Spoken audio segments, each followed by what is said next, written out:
All right, good morning. Welcome back. No effort, no intro. Let's get straight into it. So the other day, I dropped a video about why people are choosing not to be monogamous. And one of those, part of that video, I talked about how people aren't raised for monogamous relationships, right? And I want to continue on that. And again, diving in from a male perspective. So this is for the boys, because I'm a guy. But I think women, I think you should definitely listen in, because I think one of the reasons why we don't do a good job of, caramel apple spice. One of the reasons why we don't do a good job in relationships is we just don't listen to the other side. We're trying to get the other side to do what we want and not actually listen to them. So a lot of women, they're not raised to be wives, nor do they want to be a wife, right? In the traditional sense of a wife is her husband's partner, right? The wife assumes the last name of the husband, right? A wife is someone who is, traditionally speaking, you're there to support your husband's dream, to support his career, to support his aspirations. He's the breadwinner, right? He makes the money, you manage the money, right? But it's like, you are, as a wife, traditionally speaking, you are the number one support, number one fan, the CEO of your husband's empire, right? Your husband is the king and you're the queen. This is a very, very important analogy. I think the late great Patrice O'Neill used to give this great analogy. And a lot of people seen it as misogynistic. And while it may be, the problem with just labeling something misogynistic or evil or wrong or patriarchal or whatever is people turn off their brains. And so you tell someone something is misogynistic and people act like it just has no validity, no truth to it, no anything. But in this example, he talked about how there's the king and the queen, right? The queen is not equal to the king, right? The queen is not equal to the king. The queen, how Patrice puts it, is the king's bitch. And if, there's a queen and her husband dies and she goes and she marries another man, that man doesn't become the king. That's just the queen's husband. But if if the queen dies and the king goes out and marries someone, that woman that he married, even if she's just some homeless beggar on the street, becomes, the queen. Now, whether or not that's exactly how monarchies work is irrelevant, because the point is trying to be made. The point is made that, traditionally speaking, how we see a wife's role, how we see a woman's role, is to assist her husband. Women today ain't raised like that. They're not raised to assist a man. They're actually raised for the exact opposite. They're actually raised to not need a man, to not want a man, to not it's really weird. We have a super weird culture, because we got this weird culture that will teach both women and men not to need the other side. But then we just sit around and complain about how dating's so difficult. It's like, yes, you were raised by a woman who failed at all her relationships, and so then she raised you to try to avoid the mistakes that she made. But the problem, and this is why parenting can be, is a lot of people aren't cut out for parenting. The honest way the way that you're supposed to help your kids not make the same mistakes that you made is by being honest and forthright about those mistakes. That's how you don't. So for instance, let's say you as a woman, let's say you were cheated on by your baby's father or by your husband or whatever, and now you're a single mom. A lot of mothers in their bitterness and in their anger and in their hurt, they then raise their daughters to not need a man. Oh, you don't need a man. You don't ever depend on a man because I did it and I got my heart broke. I got left. I got cheated on. Because remember, and I talked about this in another video, a lot of people get cheated on for reasons that they don't even know why they got cheated on. And a lot of times people just walk away from relationships going, this is the reason I was cheated on. No, you got cheated on because you didn't suck dick enough. Like, sometimes it literally be that simple, and people aren't ready for that. No, bro, you got cheated on because you couldn't make her come. That's why you got cheated on. Like, you didn't, like, I know morals, I know you're not supposed to do that stuff, but sometimes the truth is really fucking simple. No, you got cheated on because you're a terrible partner. That's why you got cheated on. And that person no longer gave a fuck about your feelings. That's why you got cheated on, right? Sometimes it's like that. But a lot of times the person who got cheated on, the person who was hurt in the relationship, they don't know the other side, and they're not interested in the other side because they got hurt. And so what they do is they take that hurt and they don't actually deal with it because they don't actually get closure. They don't actually get reconciliation. They don't actually know the other side. So they just raise their daughters to go, don't depend on a man, don't depend on a man, don't need a man, because when I got into this situation, here's what happened. Well, when you got into that situation, you were still a shitty fucking person. And I'm not trying to justify cheating or being wronged or being hurt, but what I'm saying is this can happen the opposite way with men too. Men will raise their sons and their daughters, hey, don't do this from their hurt, right? From their own hurt, from their own pain, not realizing part of their hurt and part of their pain came from themselves, came from a lack of awareness of their own character flaws. And so a lot of women have been raised not to need a man by a generation of mothers and women and media who have just told them, don't need a man, don't need a man. So then they grow up, and after projecting like energetically, I don't need a man, I don't care about what a man thinks about, a man has no opinion on my body, a man has no say in what I wear, okay, cool. No one's gonna argue with you about, well, some people will argue about that. Most sensible people aren't gonna argue with you about that in 2024. The problem is, if you raise yourself, right, or you adopt the characteristics and the principles of not needing a man, and a man can't tell me what to do with my body, and I don't need a man. Okay, well then eventually, when you do want a man, no good ones are going to be around because you have lived your entire life. You have built a habit of not needing a man. So you don't even know that energetically, just the tone in which you haven't even recognized the tone in which you speak to men is vastly different than the tone that you speak with women. As a woman, you don't even know it. The resting bitch face, or the attitude, or just the body language. You don't even realize you put off an energy of, I don't want men around me, I don't need men, and then you wonder why you can't find a good one, right? And it's very interesting because if you're not raised to be a wife, you're not going to become a wife.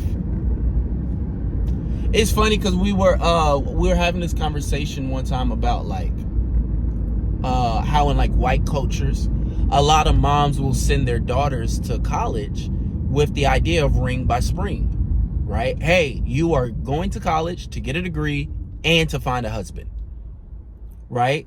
And one of the reasons is because a lot of these women, if you know their mothers, their grandmothers, they were wives and they were raised to be wives. They find enjoy, they actually think that's their purpose in life, and they love it. And so they train and raise their daughters to be wives. I'm not saying that this is only white culture and only white women become wives. That's not where I'm going with this. It was just a conversation we were having. It's just to point out the fact that there are moms who actually raise their daughters with the intentions of securing a man, because they understand that as a woman, you're going to want that.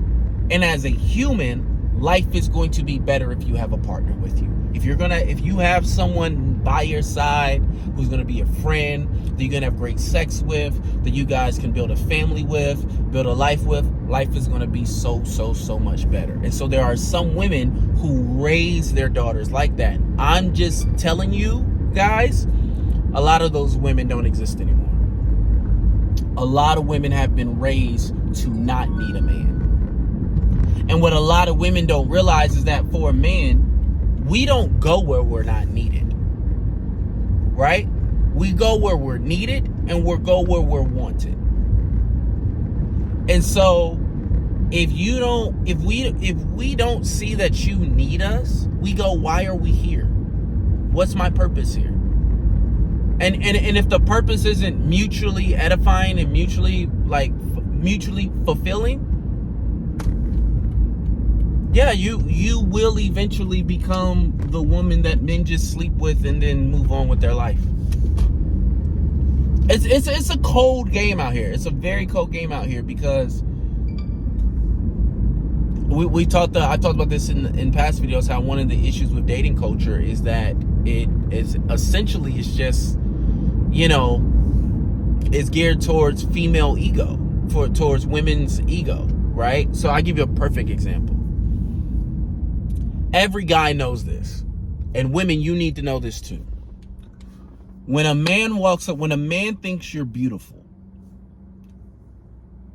anytime a man saw an attractive woman, whether it was her face, whether because he saw her cleavage, her butt, something she wore, he is not attracted to her for the purpose of getting to know her.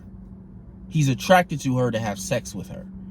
So what ends up happening is, in dating and courting, men are socialized to act as if sex is not important, as if we're willing to wait for sex. And so then what ends up happening is men end up getting into relationships, these sexless relationships, and then they're frustrated and they're upset, right? Well, one reason that they're frustrated and upset is because from the jump, you gave the woman the illusion that she did not need to have sex with you to maintain your attention and attraction, right? Like, if you as a man want sex important in a relationship, right, you got to make that known up front. What happens is most men don't do that. Most men will act like, oh, it's cool if we fuck, we don't, and until they get some, and then, then they get upset that they're in a sexless relationship because you gave the woman the illusion that she didn't need to have sex with you to keep you here. But what ends up happening is that for a lot of women, they end up believing that men are interested in something other than sex initially. And so they actually believe like, hey, a man is going to love me for me. And it's like, no, a man is going to love you because of what you bring to his life. Because I talked about this in the last video, I think what we call love is really egocentrism. I don't think what most people are looking for in dating is love. It's ego, right? You want someone to love you for you. So you want them to give you want them to find joy in fulfilling your needs, wants, and desires. Well, that man's the same way. He wants love by you. He wants you to love, filling his needs, wants, and desires. This is our dating culture. This is why love-based relationships don't work. they don't, you have to build it on something other than love. Because what we call love is just egocentrism. And one of the problems is I think that for a lot of women, they have this attitude of, I don't need a man, I don't want a man can't tell me this, and they have this independence. And there's nothing inherently wrong with independence as long as you know how to be interdependent when necessary. A lot of these women don't know how to be interdependent when necessary. If you want a man, you have to be interdependent. You both have to rely upon each other. If you want a man, if you want to be in a relationship with a man. And so, because a lot of women aren't raised that way, a lot of men are what they're doing is they're going the opposite way. They're reacting to that. And they go, well, fine, but we can't marry these women. It's everyone's playing their own game. Everyone's looking out for number one. Everyone's trying to do their own thing. You know, this is what I want in a relationship, and a relationship doesn't serve me, I'm out. That's not marriage. That's not long-term relationship. Like, long-term relationship is, we are here to be here. Like, we are here to make this work. Like, we're partners. We're gonna figure this out. You know, and it has to be built on something more than just love. It has to be built on like a purpose, a plan, a family, a reason, right? We're here for a purpose, not just to make you feel good or to make me feel good. So that's what I want to talk about today, man. A lot of women are just raised to get into a relationship for themselves, and they don't realize that, like, at some point a man goes, there's no long-term future with you. Like, there's no long-term benefit to being in a relationship with you. If you want someone to spend the rest of their life with you, there has to be a long-term benefit for them to spend the rest of their life with you. That's more than just you. You are not that important. And that's hard for a lot. That's hard for a lot of women to swallow. And you know it's hard for a lot of women to swallow because if you say this, their immediate response is, well, men do it too. Like, they don't even want to, like, acknowledge that, like, they don't even care that it's a problem. It's just like, well, y'all do it too. Like, y'all are just as guilty as us. It's like, that doesn't make you less guilty. Like, you know? And so there's a lot of women that struggle with this idea of, like,